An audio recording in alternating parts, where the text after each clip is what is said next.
नमस्कार। मैं योगेंद्र जांगड़ा हमारे हरियाणा यूट्यूब चैनल में आप सभी का स्वागत है। और मैं आज उपस्थित हूँ अटेली हलके में।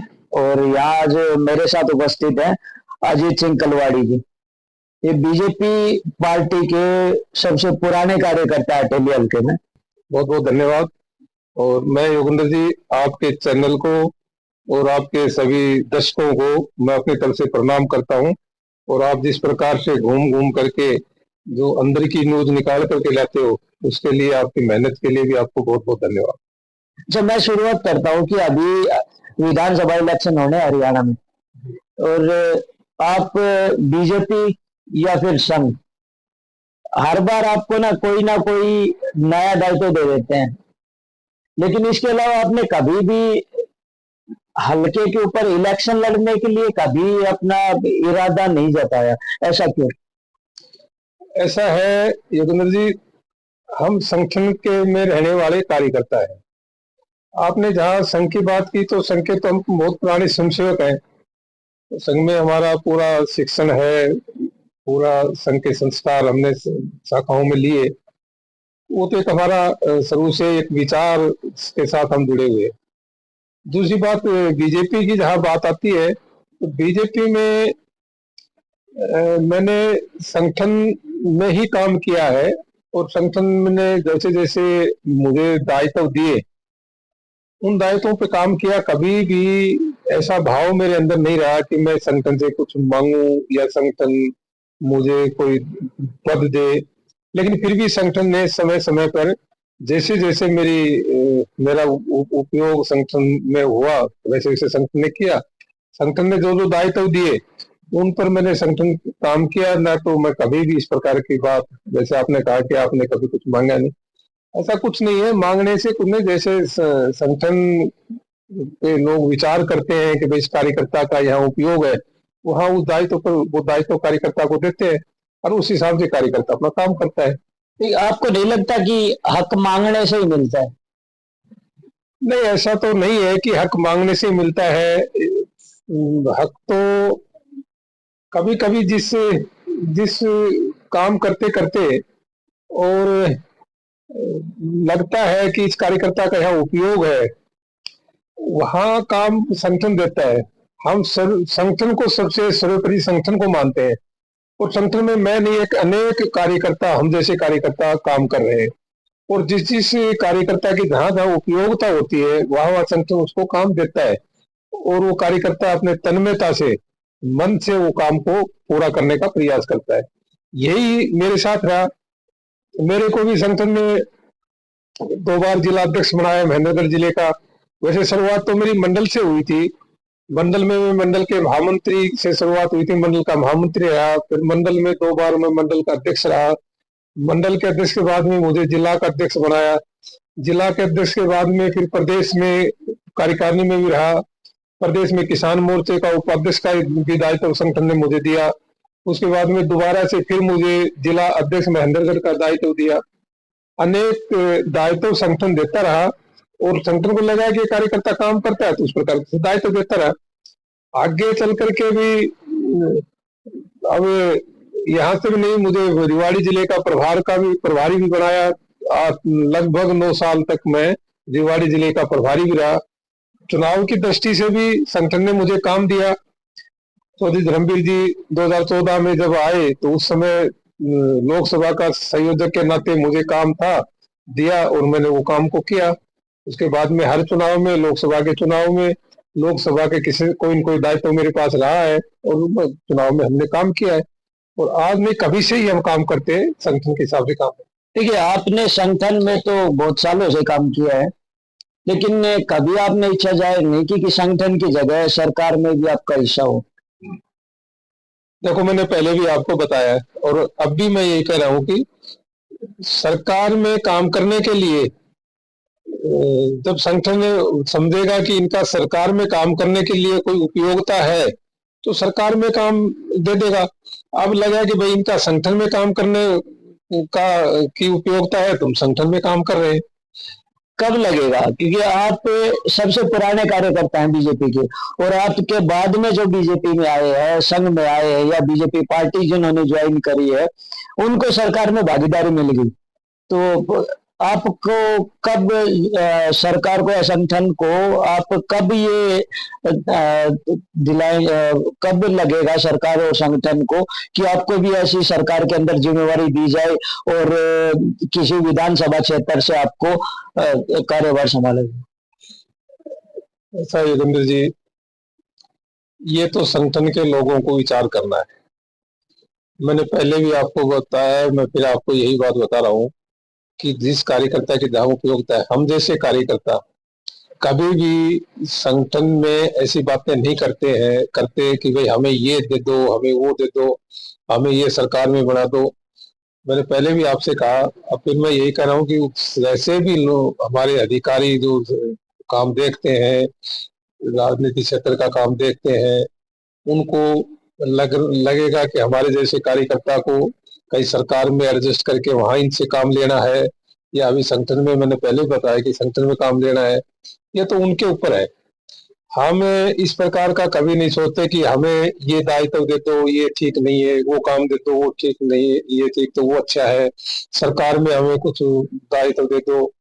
ये तो संगठन के अधिकारी को सोचना है। रही बात विधानसभा की, तो विधानसभा में चुनाव लड़ने के लिए तो अभी तक तो हमने ऐसा नहीं कहा, आग्रह नहीं किया संगठन से, लेकिन अब कुछ हमारे साथियों ने, कुछ कार्यकर्ताओं की ऐसी भावना है कि एक बार विधानसभा का अगर संगठन अवसर दे दे तो एक बार विधानसभा दिल्ली से चुनाव लड़ना चाहिए। वो अधिकारियों के, संगठन के ऊपर है, हमारे हाईकमान के ऊपर है। अगर वो ऐसा सोचेंगे और इस प्रकार का कोई आदेश करेंगे तो चुनाव जरूर लड़ेंगे, और चुनाव लड़ेंगे तो बहुत पुराने जो कार्यकर्ता है, नए कार्यकर्ता है, जिनके बीच में रह करके हमने काम किया है, जनता के बीच में रह करके काम किया है, वो सारी चीजें वो भी समझते हैं, और हम भी पूरा क्षेत्र के लोगों की भावनाओं को, कार्यकर्ताओं की भावनाओं को, कार्यकर्ताओं से जुड़ाव, जनता के बीच में जुड़ाव, ये हमारा बहुत पुराने समय से रहा है। तो जैसे देखिए, मैं आपसे कुछ क्वेश्चन करना चाहूंगा अभी विधानसभा को लेके, कि अगर भारतीय जनता पार्टी आपको अब की बार टिकट देता है विधानसभा का, तो आपका चुनावी एजेंडा क्या रहेगा? क्योंकि ये महेंद्रगढ़ क्षेत्र है ना, ये रोजगार की दृष्टि से ना पिछड़ा क्षेत्र रहा है, रोजगार भी और विकास कार्यों को लेके भी महेंद्रगढ़ एक पिछड़ा क्षेत्र रहा है। तो आपका चुनावी एजेंडा क्या रहेगा इस तरीके के जो भी ये पिछड़ापन है, इसको दूर करने के लिए? देखो, वैसे तो 10 साल से भारतीय जनता पार्टी की सरकार काम कर रही है, और इन 10 सालों में जो काम हुआ है वो अपने आप में दिखाई देता है। आप हमारे दक्षिणी हरियाणा को 10 साल पहले की जो स्थिति थी वो आज नहीं है। 10 साल पहले जो पिछड़ा क्षेत्र कहते थे हमें, आज हमारे यहाँ सब प्रकार की फैसिलिटी हरियाणा सरकार ने दी है। जैसे आप 152 डी को लेकर के देख लो, रोडों को लेकर के 152 डी हम सोच नहीं सकते थे कि इस प्रकार का रोड बीचों बीच हरियाणा के और हमारे महेंद्रगढ़ क्षेत्र को जोड़ेगा। जहां हम चंडीगढ़ जाने में 8-8 घंटे हमारे जाने में लगते थे, आज वही 4 घंटों में हम चंडीगढ़, 4-4.5 घंटों में चंडीगढ़ पहुंच जाते हैं। आप रेवाड़ी से लेकर के, और ये जो नारनौल का जो रोड निकला है, अभी हम सोच नहीं सकते थे कि इस प्रकार का रोड भी हमारे क्षेत्र में निकल जाएगा। तो चारों तरफ से रोडों की जो स्थिति है वो कितनी सुधर गई। पानी पर हम आए तो पानी भी हमारे दक्षिणी हरियाणा में, पहले जो पानी के लिए हम आंदोलन करते थे, पानी लाएंगे, पानी हमारे हिस्से का मिलना चाहिए, आज वो पानी हमारे टेल तक पानी गया, और प्रत्येक गांव के झोड़ और नालों में पानी पहुंच गया, और समय समय पर पानी आ रहा है। देखिए, मैं अभी आपको बीच में रोकना चाहूंगा। आपने पानी का जिक्र किया है, पानी को लेके एक बहुत पुराना मुद्दा है एसवाईएल के मुद्दे पे जब हमने आम आदमी पार्टी के कार्यकर्ताओं से जब बातचीत करी, तो उनका कहना है क्योंकि आम आदमी पंजाब से पानी आएगा और आम आदमी पार्टी की अभी सरकार पंजाब के अंदर है, तो जब उनसे पूछा गया कि आप हरियाणा के अंदर पानी का मुद्दा क्यों नहीं उठा रहे हो, जबकि आपकी सरकार पंजाब में है, तो पानी आसानी से हरियाणा के अंदर आ सकता है, तो उन्होंने जवाब दिया कि माननीय सुप्रीम कोर्ट ने आदेश दिया है कि प्रधानमंत्री पंजाब और हरियाणा के मुख्यमंत्रियों को बुलाए, बैठाए, बातचीत करें, तब जाके पानी मिल सकता है। तो ये कहीं ना कहीं प्रधानमंत्री, जो देश के प्रधानमंत्री है, वो इस कार्य को डिले कर रहे हैं। ये बात कहां तक सही है? ऐसा तो कुछ नहीं है। प्रधानमंत्री जी बहुत ही एक्टिव हैं और प्रधानमंत्री जी जो काम कर रहे हैं देश में, वो सब लोगों को सामने है। प्रधानमंत्री हमारे कभी भी किसी भी काम में सुस्ती नहीं बरते, और ये दोनों स्टेटों का बीच का मामला है। इसमें जैसे जैसे कोई व्यवस्था, कोई रास्ता निकलेगा, वैसा रास्ता निकालने का प्रयास प्रधानमंत्री जी करेंगे भी। और ऐसी तो कोई बात नहीं है कि हम प्रधानमंत्री जी के बारे में ये कहें कि वो इस मामले में सीरियस नहीं है। दोनों प्रदेशों का आपस में टकराव है किसी चीज मुद्दे को लेकर के, और उसका कोई न कोई समाधान तो निकलना चाहिए। और भारतीय जनता पार्टी इस मामले में पहले भी गंभीर थी और आज भी गंभीर है। अच्छा, लोगों के बीच में ना, जो अभी भारतीय जनता पार्टी ने एक अग्निवीर योजना जो चलाई है, उसको लेकर लोगों के बीच में एक नेगेटिविटी सी फैली हुई है कि 4 साल के अंदर रिटायर कर दिया जाएगा तो युवा कहीं का भी नहीं रहेगा। तो उसके बारे में आप क्या कहना चाहेंगे कि ये योजना है, इसका अच्छा खासा नुकसान अब की बार बीजेपी को उठाना पड़ा है, तो क्या ये योजना सही है? अगर नहीं है तो इसके अंदर क्या कुछ बदलाव करना चाहिए? और बदलाव के लिए हरियाणा सरकार ने अभी कुछ बदलाव किए भी हैं, जैसे आरक्षण भी दिया है, तो कहाँ तक सही है ये? ऐसा अग्निवीर योजना जो है वो बहुत अच्छी योजना है। उसको हमें समझने में गलती कर दी, हम समझ नहीं पा रहे उसको। अग्निवीर योजना के माध्यम से जो हमारे नौजवान बच्चे हैं, आज वो हम देखते हैं कि वो 4-4, 5-5 साल तक कोई जॉब लग जाए तो ठीक है, अगर जॉब नहीं लगा तो उसके बाद में वो कहाँ रहते हैं, कहाँ घूमते हैं। गांव गांव में हमने देखा है कि नौजवान बच्चे ऐसे ही समय अपना व्यस्त कर रहे हैं।